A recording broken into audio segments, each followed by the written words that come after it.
Alors, comme vous le savez certainement, dimanche se tiendront les élections européennes. Dans ce contexte, l'Ordre des avocats de Paris organise un cycle de webinaires autour de 4 thématiques très différentes. L'objet de ces rencontres, c'est de nous rappeler que le droit de l'Union européenne innerve toutes les branches du droit national. Et au cours de ce cycle, ont pu être abordés notamment le rôle du Parlement européen, des enjeux environnementaux, de thèmes de la démocratie et de l'état de droit. Et aujourd'hui, nous avons le plaisir de clôturer ce cycle avec le dernier webinaire qui est consacré à l'intelligence artificielle et à la souveraineté numérique européenne.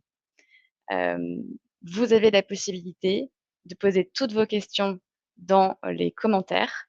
Je précise que, on les prendra au fil de l'eau et si, nous n'avons pas le temps ou la possibilité de répondre à vos questions, en direct, nous le ferons, ultérieurement par écrit, dans le cadre des commentaires LinkedIn. Donc on va commencer sur ce webinaire consacré à l'intelligence artificielle, la souveraineté numérique européenne. Je suis Juliette Albout, avocate au barreau de Paris. Je travaille au sein du cabinet Lagarandrie Avocats et je suis membre de l'incubateur et c'est vraiment un honneur pour moi, de modérer, ce webinaire, en présence de Guillaume Avrin, coordonnateur national pour l'intelligence artificielle en France. Bonjour Guillaume, tu as suivi de près, les négociations, de l'IA Act et tu vas pouvoir nous apporter ton éclairage. Je suis vraiment très heureuse de t'avoir, a avec nous aujourd'hui. Et enfin Patrick Pérez, tu es le CEO de QTI, qui est un laboratoire d'intelligence artificielle indépendant, soutenu par Xavier Niel, Rodolphe Saadé et Eric Schmidt, rien que ça. Donc là encore, c'est un grand honneur de t'avoir parmi nous. Bonjour. Hem, Bonjour. Alors, l'IA Act, vous en avez naturellement tous entendu parler, y compris chez les avocats. C'est un sujet qui suscite beaucoup d'espoir, de questionnements, de controverses. L'Europe a été une des premières à réguler ce sujet à travers l'IA Act, qui a été adopté définitivement en avril 2024. Et cette régulation, c'est ce qui nous réunit aujourd'hui. On sait que, il y a vraiment une nécessité, hein, de réguler, cette matière pour, évidemment minimiser les abus. Mais est-ce qu'une régulation trop stricte pourrait avoir des conséquences négatives, sur l'intelligence artificielle en Europe et notamment, constituer un frein à l'innovation? C'est évidemment sur ces questions-là, que je souhaiterais, vous entendre aujourd'hui. Je vais prendre quelques secondes simplement pour bien, recontextualiser, ce qu'est l'IA Act. Donc l'IA Act, c'est un règlement qui a pris le parti, d'appréhender le sujet de l'intelligence artificielle sous l'angle du marché européen et de la libre circulation des biens et des services fondés sur l'IA. C'est un règlement qui adopte une approche basée sur les risques, avec l'identification de 4 niveaux de risques.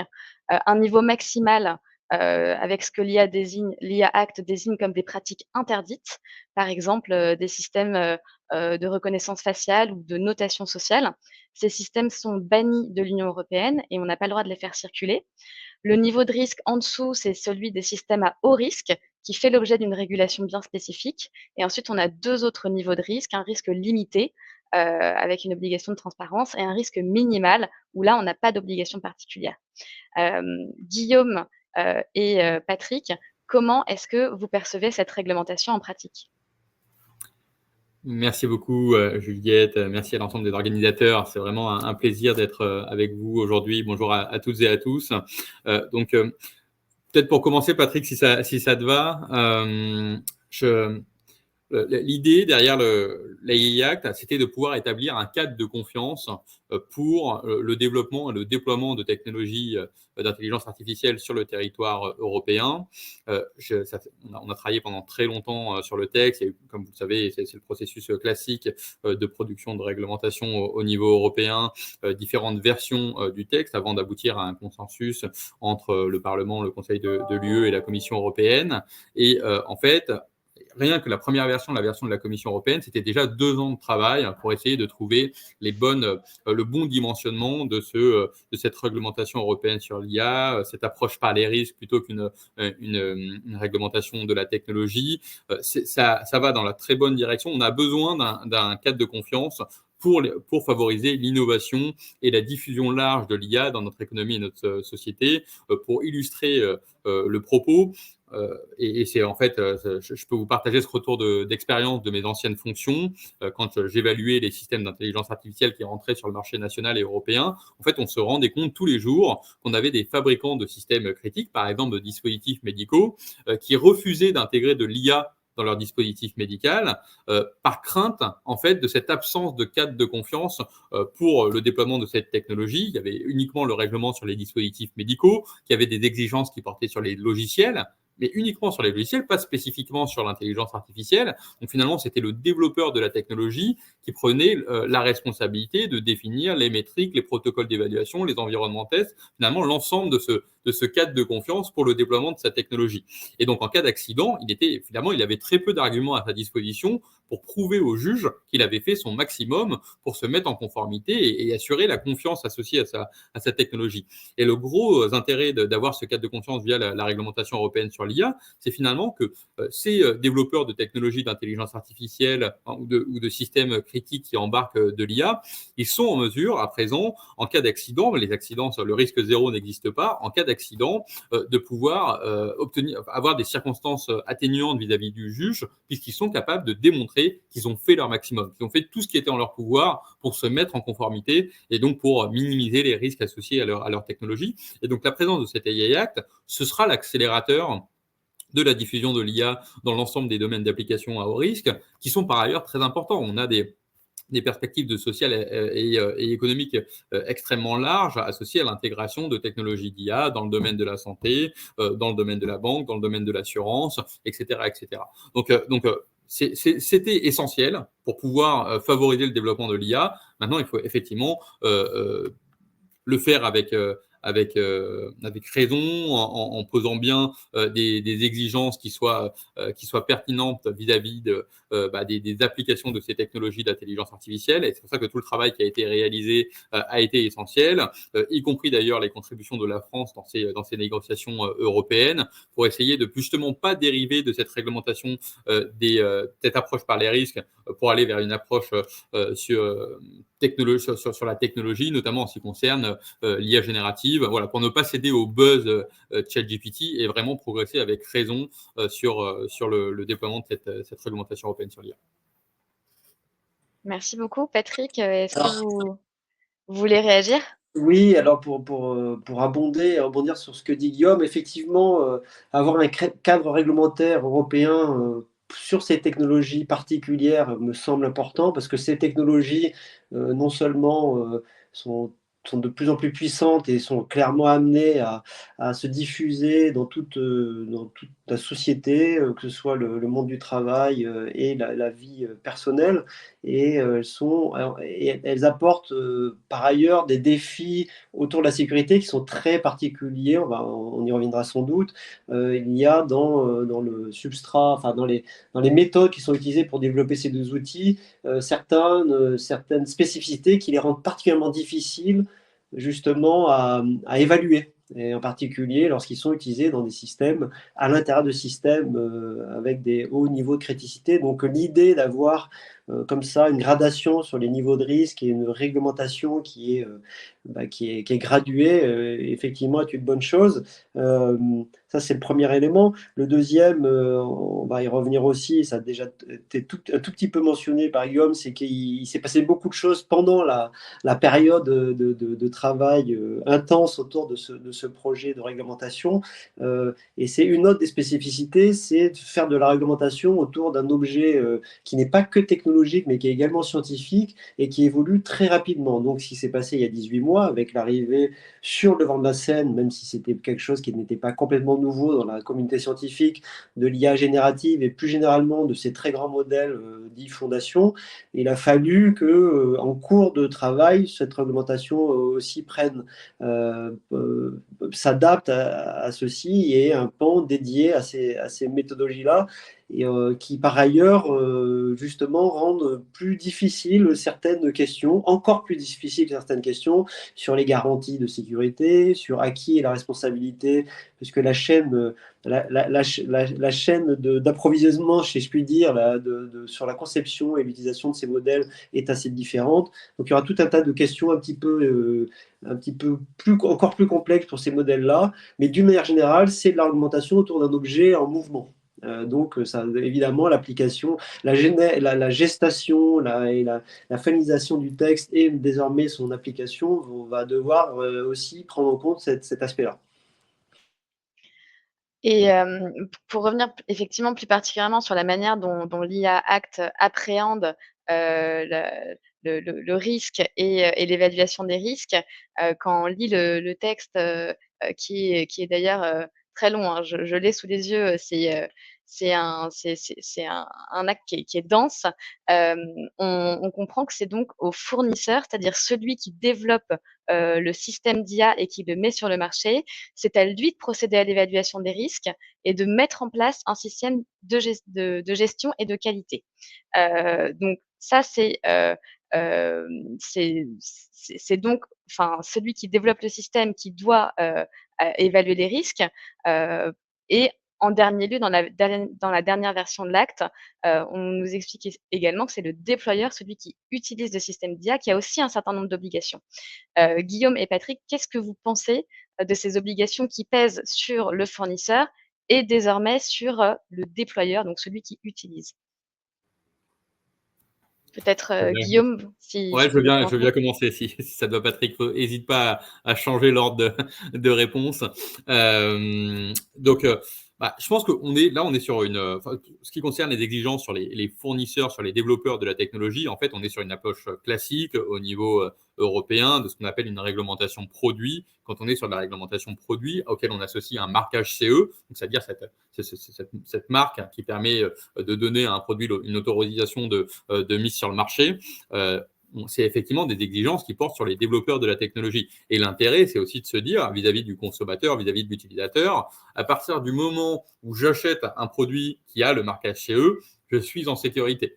Ou en tout cas, si je l'utilise dans le périmètre de fonctionnement qui a été prévu, qui est inscrit sur la notice ou autre du produit, normalement, je suis en sécurité. En tout cas, toutes les mesures ont été prises pour minimiser le risque associé à l'utilisation de cette technologie. Donc, le marquage CE, c'est un repère pour l'utilisateur, pour le consommateur, concernant le fait qu'un produit est sécurisé. Donc, le fait que l'AI Act s'inscrive dans cette démarche-là de réglementation de produit, ça fait sens. Ce que l'on veut, c'est effectivement nous assurer que quand on met un produit sur le marché, il a bien été qualifié, qu'on a bien mesuré sa performance, sa robustesse, sa résilience, qu'on a bien, donc ça c'est plutôt des évaluations dites produits, qu'on a bien également des exigences de processus qui sont mises en place sur la traçabilité des données qui ont été utilisées pour l'entraînement ou le test de la technologie, sur les accès à ces données pour pas qu'elles soient empoisonnées, etc. Enfin bref, tous les processus au sein d'une entreprise qui permettent de garantir la confiance associée à une technologie. Et finalement, on se dit que c'est avec la combinaison d'exigences de processus ou de systèmes de management et d'exigences produits que l'on parvient à atteindre un niveau de confiance maximale pour le produit qui est mis sur le marché. Donc ça fait énormément de sens. C'est pas propre à l'intelligence artificielle. C'est toujours ou quasiment toujours le cas sur la commercialisation de produits sur le territoire européen. Effectivement, comme tu l'as souligné, Juliette, ce qui est plus original et ce qui peut poser question, nous, un sujet sur lequel on est très attentif au niveau national et en particulier au ministère de l'économie et des finances, c'est quelles sont les conséquences d'avoir ajouté des exigences sur l'utilisateur de la technologie qui doit faire lui-même, dans certains cas, précisé dans le texte, une analyse d'impact de l'usage de cette technologie. Et ça, c'est beaucoup moins commun. Et c'est pas anodin, puisqu'a priori, un utilisateur, justement, le principe du marquage CE, c'est que à partir du moment où j'achète un produit sur étagère, je suis censé être en sécurité. Donc, c'est justement pour me libérer un peu l'esprit de cette nécessité de moi-même faire l'analyse de si je déploie ce produit, est-ce que c'est risqué ou pas.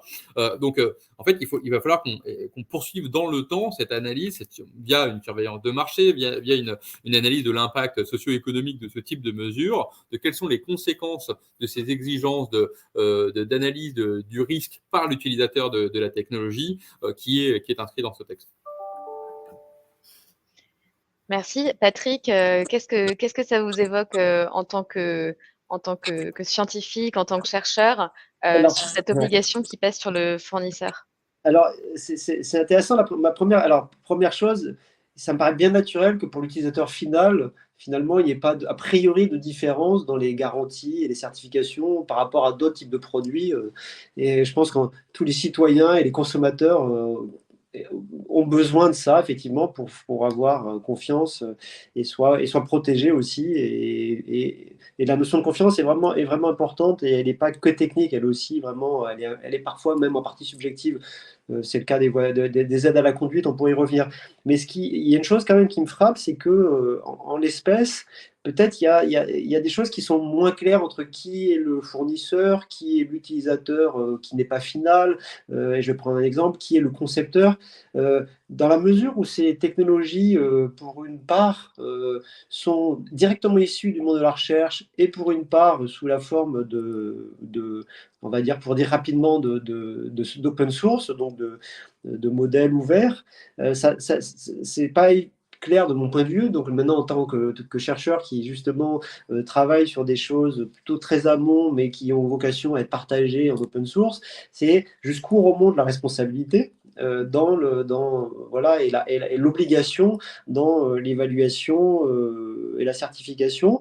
Donc ça, c'est le premier élément. Et le deuxième, c'est que pour un certain nombre des garanties dont on parle, il s'avère qu'on n'a pas les outils, on n'a pas nécessairement les outils techniques et technologiques et scientifiques qui permettent de les établir. Donc l'objet lui-même est compliqué.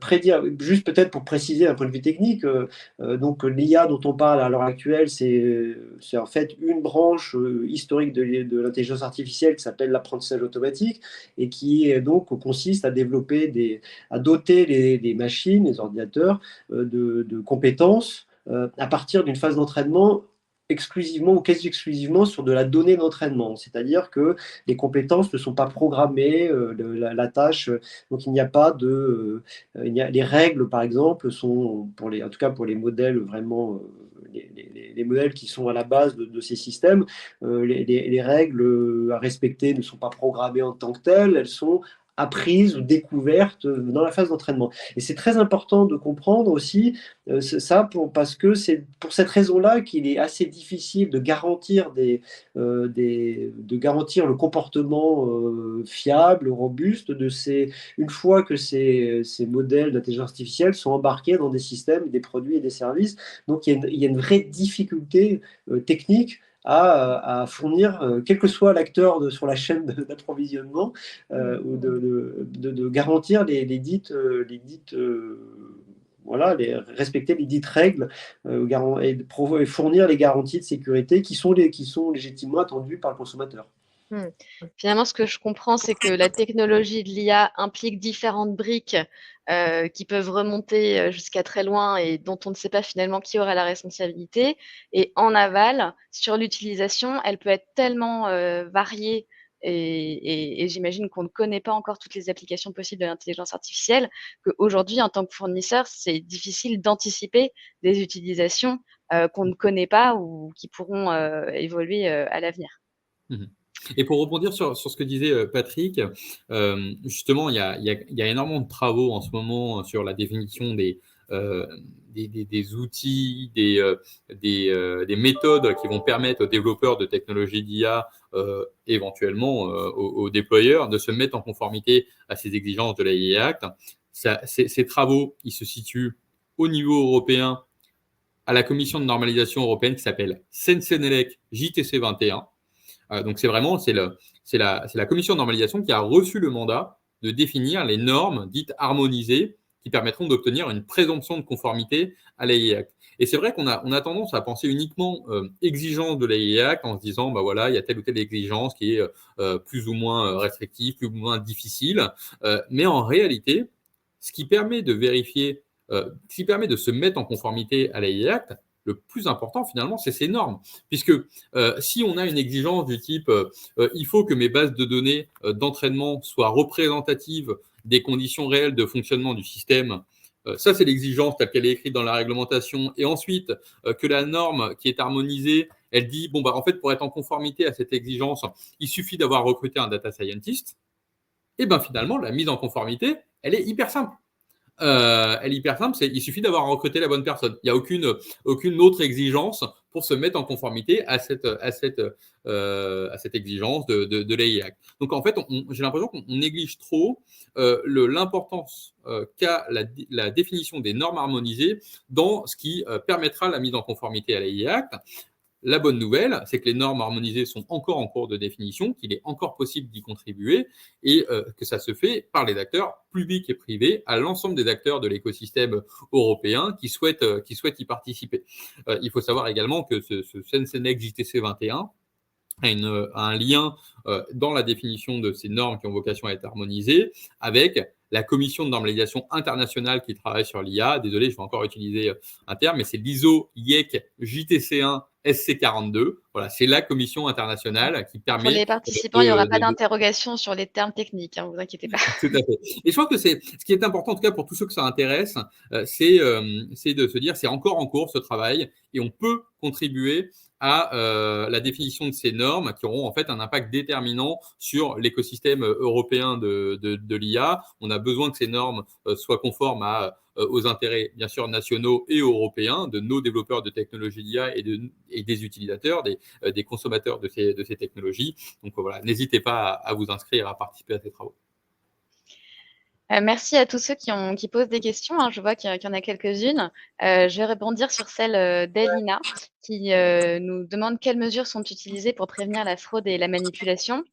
Alors, il est vrai que l'IA Act pose une obligation de transparence qui oblige les systèmes d'intelligence artificielle qui génèrent du contenu de synthèse de type audio, image, vidéo ou texte à prévoir un marquage clair qui signale ce qui a été généré ou manipulé par une IA.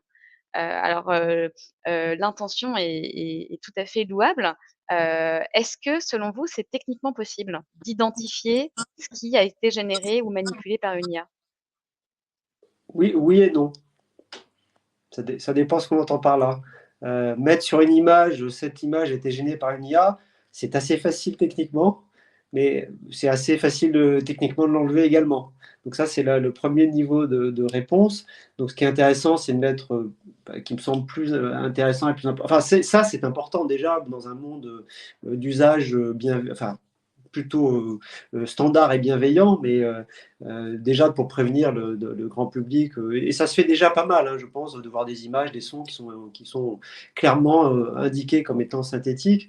Mais ce qui est le niveau supérieur qui est vraiment important et qui est techniquement difficile, c'est pouvoir effectivement marquer de façon invisible et robuste, c'est-à-dire que c'est ce qu'on appelle le tatouage, même si le tatouage dans la vraie vie n'a pas vocation à être invisible.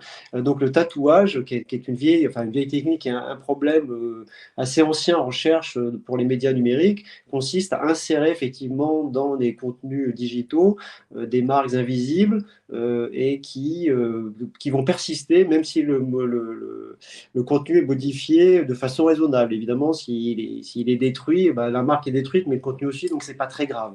Et cette question-là donc revient très très fort, cette question technique revient très très fort sur le devant de la scène avec l'IA générative, son pouvoir de subjugant et donc la réglementation qui en parle.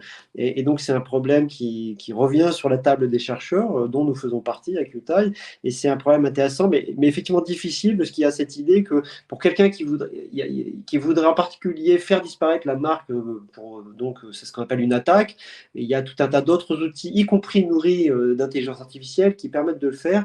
Donc c'est une espèce de course en avant, mais c'est un sujet de recherche en fait, donc il n'y a pas de réponse à ce jour arrêtée, et ça continuera de bouger, les technologies vont avancer, y compris pour les gens qui veulent tatouer, et pour les gens qui éventuellement voudraient enlever les marques. Et je vais pas dire grand-chose de plus que Patrick peut-être reformuler.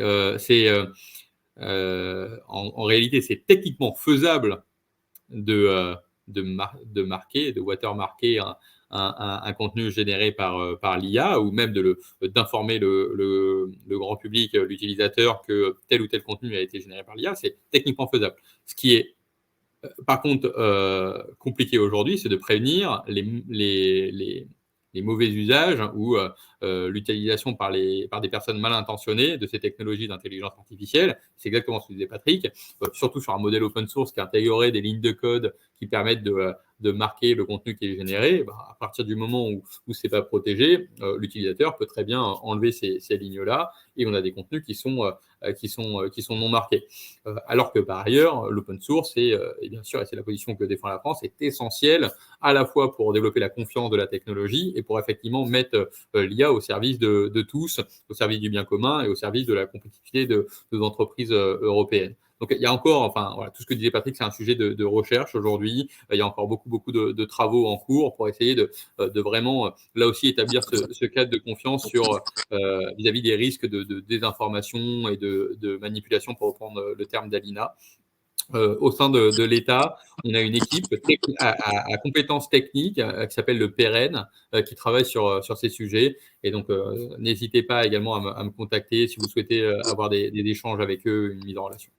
Juste peut-être pour ajouter un point sur puisque le sujet général, là, la question plus générale, c'est effectivement celle de prévenir les mésusages, et en particulier autour de la désinformation, de l'usurpation d'identité, etc. Donc le marquage est un outil parmi d'autres. Et puis après, il y a des outils qui ne sont pas des outils techniques, mais des outils plus sociétaux. Je pense qu'une façon importante aussi de prévenir ou de limiter les conséquences de ces détournements de l'IA, c'est de faire de la vulgarisation, de la prévention et de l'éducation. C'est-à-dire que les gens deviennent, je pense que ça va arriver quand même, mais comprennent effectivement que désormais des textes, des images, des sons peuvent être produits de façon très très convaincante et à grande échelle, et ça va progresser. Donc je pense qu'aussi en parler et partager les outils et même expliquer comment ça marche, y compris auprès du grand public et des décideurs etc. et des citoyens. Je pense que ça contribuera aussi à limiter les conséquences. Ça ne va pas arrêter les mésusages, mais ça va rendre la société plus robuste à ça, j'espère. Tout à fait. Et pour faire un peu de pub également pour un autre service de l'État, la Viginum travaille spécifiquement sur le sujet de la désinformation. Et bien sûr, suit de très très près. On sait qu'on va avoir beaucoup d'élections cette année et en début d'année prochaine. Et donc, les risques de manipulation par l'intelligence artificielle vis-à-vis des votes et finalement le risque pour la démocratie. Et donc, c'est un exemple parmi d'autres, mais on a également voilà, ce service, la Viginum, qui est à disposition pour échanger sur ces sujets. Merci beaucoup, c'est vraiment passionnant. J'en viens maintenant à une question qui pourra peut-être paraître un peu candide après la technicité des échanges jusqu'à présent. Pourquoi est-ce que la souveraineté est une notion importante lorsqu'on parle d'IA? Je veux bien commencer, comme tu veux, Patrick. Je te laisse te lancer. Ok. Je pense qu'il y a plusieurs enjeux. Un premier enjeu, c'est ce qu'on appelle l'autonomie stratégique, c'est-à-dire est-ce que on ne sait pas comment peuvent évoluer nos partenariats internationaux, les situations économiques de nos partenaires internationaux. Parfois, ils peuvent rester des partenaires, mais ne plus avoir les moyens de nous fournir des composants, de nous aider financièrement, etc. Bref, on ne sait pas comment elle peut évoluer la situation socio-économique de nos partenaires internationaux. Et donc, on a besoin de disposer d'un certain nombre de garanties concernant notre capacité à produire l'ensemble des composants, de l'ensemble des briques technologiques sur l'ensemble de la chaîne de valeur de l'intelligence artificielle. C'est vrai au niveau national, mais c'est bien sûr vrai, il y a une souveraineté européenne, c'est vrai au niveau européen. Et donc, ça va vraiment de la fabrication de puces optimisées pour l'intelligence artificielle, aux supercalculateurs, à la production d'énergie décarbonée, au développement de modèles de fondation, à la spécialisation de modèles pour répondre à nos différentes applications, etc. Donc, sur l'ensemble de ces sujets, et bien sûr, l'évaluation tierce de ces modèles. Donc, sur l'ensemble de ces sujets, on a besoin de disposer de compétences, de savoir-faire et de capacité de production de manière à assurer notre autonomie stratégique. Ça, c'est la première raison pour laquelle les enjeux de souveraineté au niveau européen sont importants. Une deuxième raison, c'est qu'on a des besoins qui sont propres aux entreprises françaises et propre aux entreprises européennes. Pour vous donner un exemple, on a, et bon, c'est un exemple que Patrick connaît très bien, ce qu'on appelle les LLM, les Large Language Models, donc ces IA qui génèrent du texte, ils sont entraînés sur des données. Ces données représentent ont des caractéristiques, représentent des informations qui correspondent à certaines zones géographiques. Typiquement, elles sont entraînées sur beaucoup plus aujourd'hui sur beaucoup plus de données en anglais qu'en français. Or, la plupart de nos entreprises en France travaillent en français. La plupart des entreprises allemandes travaillent en allemand, etc., etc. Et donc, on a besoin, pour notre tissu industriel, d'avoir des LLM qui fonctionnent dans la langue dans laquelle travaillent nos entreprises, aussi bien que les LLM qui fonctionnent en anglais et qui sont utilisés par les entreprises qui travaillent en anglais. Sinon, si les LLM ont par ailleurs un impact sur la compétitivité des entreprises, en fait, on se tire une balle dans le pied dès le début, puisqu'on dit, cette IA a un potentiel extraordinaire pour le développement de nos entreprises, mais les IA utilisées par les entreprises françaises sont moins bonnes que les IA utilisées par les entreprises concurrentes. Donc, il faut effectivement avoir des LLM qui fonctionnent très très bien en français. Pour la génération d'images, quand on leur demande de générer des architectures, qu'elles ne le fassent pas uniquement sur des architectures victoriennes, mais également sur des architectures haussmanniennes, etc., etc. On a besoin d'IA qui répondent à nos besoins, à nos spécificités culturelles françaises et européennes. Et d'ailleurs, pour vous citer un exemple à ce sujet, au niveau européen, la France pilote une initiative constituée de 16 États membres qui s'appelle Altedic et qui a vocation à regrouper l'ensemble des ressources pour développer des modèles de fondation à l'état de l'art qui répondent à nos besoins européens, notamment des bases de données, en valorisant le patrimoine national de chacun des États membres de ce consortium. Voilà, pour répondre à cet enjeu. Et le dernier point, et ensuite je m'arrêterai là parce que je pense que aussi techniquement sur la souveraineté, il y a beaucoup de choses à dire et Patrick contribue largement à ça au sein de QTI. On a un enjeu de s'assurer que les IA qui sont déployées sur le marché national, européen et même international soient conformes à nos valeurs. Donc ça participe également de notre souveraineté. Et nos valeurs, ça peut être simplement, concernant la désinformation, on en a déjà parlé, le risque de désinformation, le risque de discrimination, l'ensemble des biais finalement que l'on peut associer à ces systèmes d'IA qui sont déployés. Et certains biais sont extrêmement importants dans notre référentiel de valeurs, ils le sont peut-être moins pour d'autres référentiels. Donc il y a des négociations à avoir avec les pays européens et le président de la République en reparlait encore le 21 mai sur la nécessité d'établir une gouvernance internationale de l'IA. OK, il y a les AI Act sur le territoire européen. Maintenant, l'étape d'après, c'est comment on fait pour s'assurer que l'on converge bien avec nos partenaires économiques internationaux sur un cadre de confiance, une gouvernance internationale qui soit partagée. Merci beaucoup, Guillaume. Pour rebondir et compléter, alors, j'adhère à tout ce qui vient d'être dit sur l'importance de la souveraineté européenne en IA. Et comme par ailleurs, c'est donc des technologies de rupture adossées à une science en mouvement, ce qui vient d'être dit inclut la science. C'est-à-dire qu'on n'a pas envie, je pense que ce n'est pas une bonne idée, que l'intégralité de la chaîne qui va de la recherche scientifique jusqu'au produit soit dépendante de façon critique de ressources et de capacités de savoir-faire qui sont beaucoup concentrés sur le continent américain et la Chine. Donc ça, c'est vraiment crucial. Et si je reviens effectivement à l'exemple des LLM et plus généralement de ce qu'on appelle les modèles fondations, qui sont donc ces très très gros modèles généralistes, multi-compétences et qui inclut les modèles génératifs d'images et de texte. Concevoir, développer, entraîner ce genre de modèle, ça requiert non seulement des expertises extrêmement pointues et assez rares, et également des ressources considérables en calcul, en données.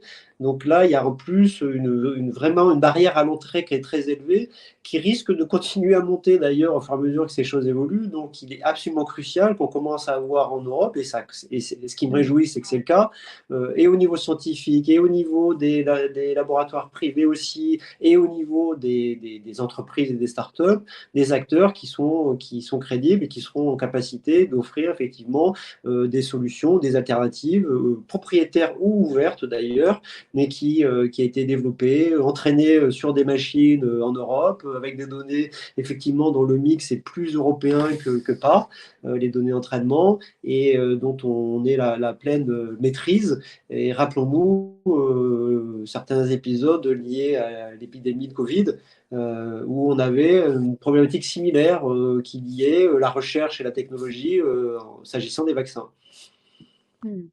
Patrick, est-ce que vous pouvez nous parler un petit peu de l'initiative QTI et de ce que vous y faites? Bah, avec plaisir.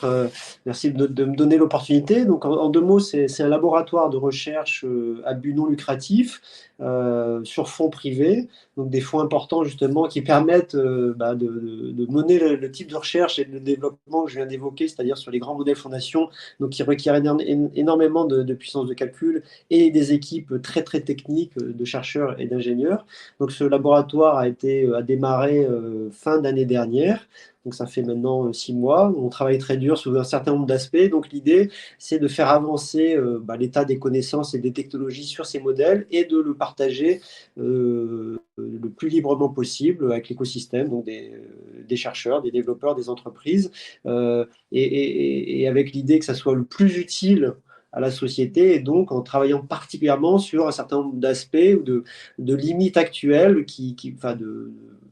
d'aspects technologiques qui limitent encore le déploiement et l'usage. La fiabilité, on en a beaucoup parlé, donc sujet crucial, mais aussi la frugalité et la légèreté qui permet de pouvoir utiliser ces modèles, pas nécessairement dans le cloud, surtout si le cloud n'est pas en Europe, mais plus généralement pour des raisons de sobriété et de praticité, simplement de pouvoir faire tourner certains de ces modèles sur un ordinateur, sur un téléphone. Donc ça, c'est un gros enjeu. On a parlé du tatouage, donc une des techniques qui permet de marquer des contenus synthétiques pour, le cas échéant, pouvoir établir leur nature synthétique. Donc pas mal de sujets qui sont des sujets de recherche et sur lesquels on travaille, donc dans l'idée de pouvoir ensuite partager des modèles avec le plus grand nombre et qui soient le plus utile possible. Donc c'est une super aventure et on s'ennuie pas.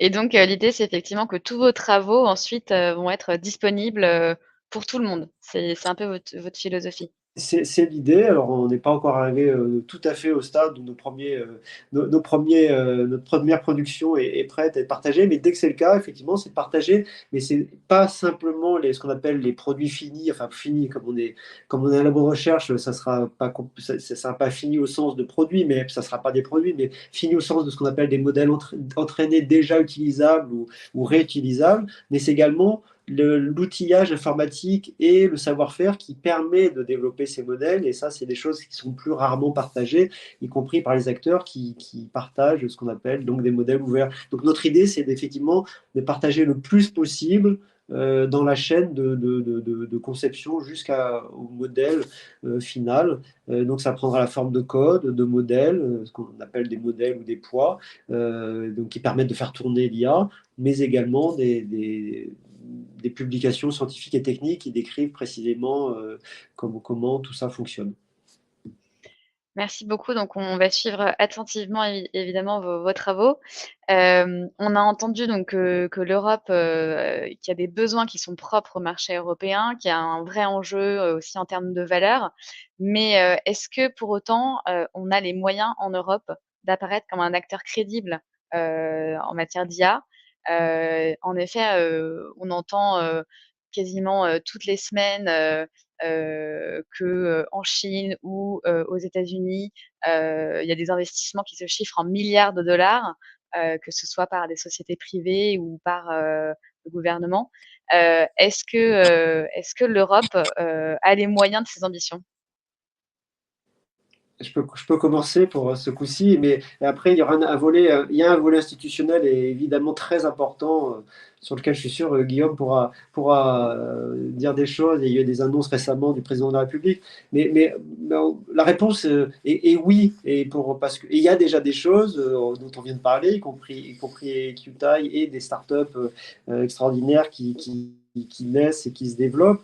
Mais même si on remonte un peu en amont, il y a quand même un terreau, un écosystème scientifique en Europe qui est juste extraordinaire. La France, l'Allemagne, la Suisse et le Royaume-Uni en particulier, mais pas que, mais c'est vraiment les quatre grands acteurs de l'IA en Europe. Il y a des labos publics extraordinaires. Et ces labos travaillent beaucoup avec des labos privés par ailleurs, avec toute forme de collaboration. Donc je pense qu'on a déjà ce terreau-là. Et par ailleurs, et le public et le privé sont en train de s'organiser pour monter en puissance. Et moi, je suis assez optimiste. Et j'ai même le sentiment qu'en réalité, si on se pose la question de savoir si l'Europe a les moyens de ses ambitions, c'est en réalité que, en fait, on a déjà, et je ferai le détail tout à l'heure, je ferai un détail tout à l'heure, mais on a déjà énormément d'atouts pour assurer un leadership sur l'intelligence artificielle. J'ai l'impression on a le savoir-faire. Ce qu'on n'a pas ou moins, c'est le faire savoir. Et la raison pour laquelle on se pose la question, c'est parce qu'en fait, on n'est pas réellement au courant de ce que fait déjà l'Europe sur l'intelligence artificielle et sur tous les catalyseurs du développement et du déploiement de l'IA. Et donc, justement, pour vous donner quelques exemples, sur l'IA de confiance, par exemple. En novembre 2023, il y a eu le sommet qui a été organisé au Royaume-Uni, l'AI Safety Summit. La Terre entière en a parlé. Il faut savoir que 2 ans auparavant, l'Europe avait lancé, dans le cadre du programme qui s'appelle Digital Europe, les Testing and Experimentation Facilities for AI, avec un budget de 300 millions d'euros dédié à l'IA de confiance et à la qualification de ces systèmes intelligents. C'est la plus grosse initiative du monde sur l'IA de confiance. Donc, on n'a pas attendu ce sommet pour traiter la question de la qualification de ces systèmes. Simplement, je ne suis pas sûr qu'effectivement les Testing and Experimentation Facilities for AI au niveau européen, alors qu'ils fédèrent plus de 300 acteurs, des organismes de certification, des centres d'essai, des organismes de normalisation, etc., je ne suis pas sûr qu'ils aient la visibilité suffisante, alors qu'ils font un travail extraordinaire. Par ailleurs, on a une initiative au niveau européen qui s'appelle EuroHPC, qui est probablement, en tout cas à ma connaissance, le plus gros partenariat au monde sur la mise en place de supercalculateurs qui sont notamment utilisés pour entraîner des systèmes d'intelligence artificielle. C'est une initiative qui est extraordinaire, qui fonctionne hyper bien. Et d'ailleurs, c'est très agréable de voir qu'il y a ce type d'initiative au niveau européen qui fonctionne bien, pour lesquelles les États membres effectivement collaborent ensemble, à la fois en termes de financement, de partage de ressources, pour être à la hauteur des enjeux de l'intelligence artificielle. Et on continue à investir dans EuroHPC. C'est notamment via EuroHPC, avec un cofinancement européen et français, que l'on va mettre en place un supercalculateur de classe Exascale en 2026, dédié, en tout cas optimisé pour l'entraînement de systèmes d'intelligence artificielle. Donc c'est un autre exemple. Il y a l'exemple que j'ai fourni tout à l'heure, Altedix, sur les données. On a alors au niveau du financement déjà 20 milliards d'euros par an qui sont investis par l'Europe sur l'intelligence artificielle. C'est énorme, c'est complètement à la hauteur de ce que font les États-Unis et la Chine. Je parle d'investissement public. Par contre, il y a peut-être le risque que ces 20 milliards d'euros soient trop saupoudrés. Donc, il y a une nécessité d'avoir une stratégie bien consolidée au niveau européen qui se concentre sur un certain nombre de zones d'intérêt, sur un certain nombre d'acteurs, pour effectivement essayer de sortir nos champions européens de l'intelligence artificielle, comme on a su le faire dans d'autres domaines. Et je pense que il est plutôt là, plutôt que sur l'ampleur du financement public au niveau européen, l'enjeu est davantage sur la concentration des efforts, le ciblage de ces efforts. Par ailleurs, il y a un enjeu d'attractivité des financements privés, qu'ils soient européens ou internationaux. J'ai l'impression qu'on est dans la bonne dynamique, sur la bonne trajectoire. On voit, et uniquement pour parler au niveau européen avec les exemples de Mistral, de H, de Qtile, de FlexAI, etc., que de plus en plus on voit justement des investissements privés extra-européens investir en France et en Europe pour accélérer les stratégies de croissance de nos acteurs et en particulier de nos startups. Donc ça, c'est extrêmement positif. Il faut aller beaucoup plus loin. Et le président de la République l'a dit le 21 mai avec l'intervention en fonds de la France, en partenariat d'abord avec l'Allemagne et ensuite avec l'ensemble des États membres de l'UE, pour justement avoir cette masse critique d'investissement public-privé sur l'écosystème IA pour être à la hauteur des enjeux et à l'état de l'art d'un point de vue technologique. Alors, je pense merci encore une fois, vraiment à tous les deux pour ces éclairages. Il est 12h45, on arrive au terme de nos échanges. Ce que j'ai envie d'en retenir, c'est que tant sur l'aspect régulation que sur l'aspect investissement et technologique, l'Europe se positionne vraiment comme un leader. Donc, voilà, j'ai envie de faire preuve d'optimisme, en tout cas, sur l'avenir de l'IA en Europe et en France. Merci encore une fois pour vos interventions de grande qualité. Merci également à tous ceux qui se sont connectés avec nous ce midi. Peut-être un petit mot de clôture. N'oubliez pas d'aller voter dimanche. On voit effectivement que ce vote a de vrais enjeux sur plein de sujets et notamment sur l'IA. Je vous rappelle également que tous ces webinaires sont disponibles en replay. Et encore une fois, un grand merci pour votre participation. Merci pour l'invitation. Au revoir.